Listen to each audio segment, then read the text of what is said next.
öhdəmizə düşən onun adını qorumaqdır. Bugünkü evimizdə 3 əsgər böyüyür.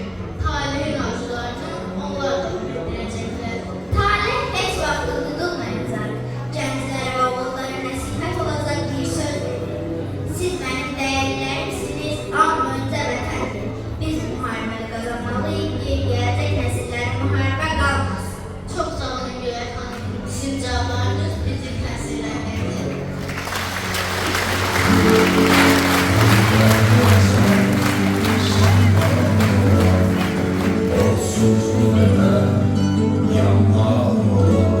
İndiklə Şəhid Talehin son məktubunu dinləyək. Heç haqqınızı Qəlbimin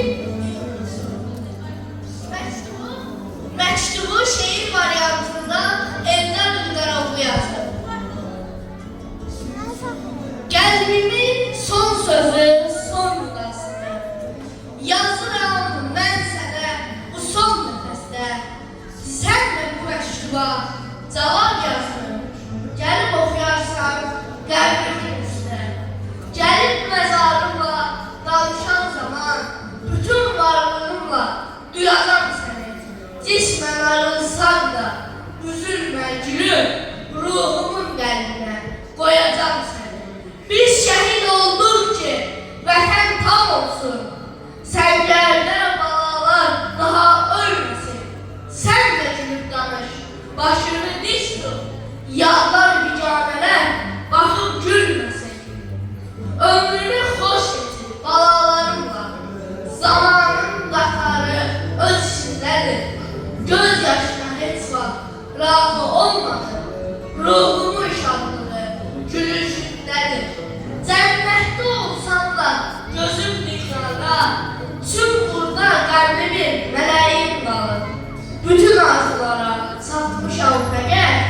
Səni xoşbəxt görmək diləyim qalır.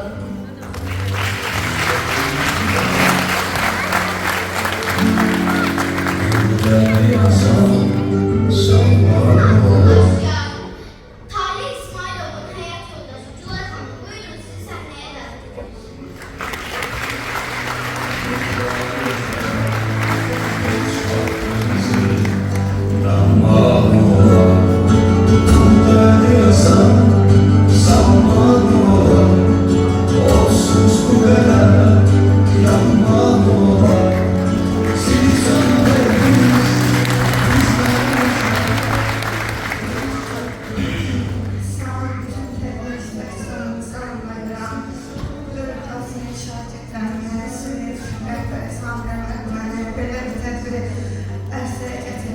Çok sağ ol deyirəm, müəllim xəstəliyinə, şəhid ailələrinə.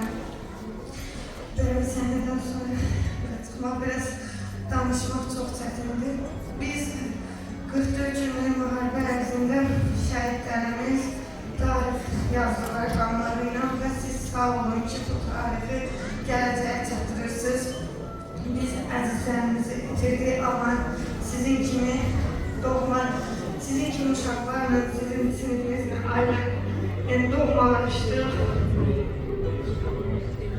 Çox sağ olun ki, bu 4 il ərzində həqiqətən sizin bir qəhrəmanın adını yaşatmanızı bizə çox qürur verdi. Sizin balaca ürəklərdə, balaca qəhrəmanlar, çox sağ olun.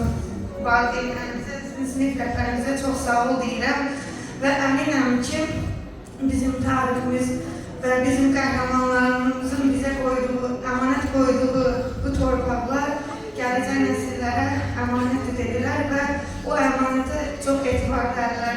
Çox sağ olun uşaqlar və sizə Şəhid Talih İsmailov döyüşə gedəndə siz onun bütün cümlələrini burada səsləndirdiniz, xatirələrini səsləndirdiniz. Çox sağ olun. Yəni hisslərlə cümlələr acizdir həqiqətən də. O döyüşə gedəndə demişdi ki, biz bu vətənin torpağını bütövləşdirməliyik ki, gələcək nesillərə müharibə qalmasın.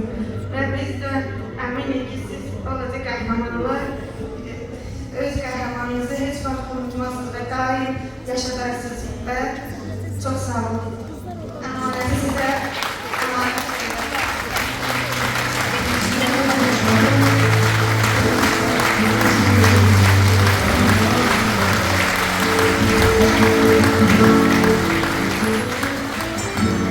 kadar anlamışım ki mükemmel.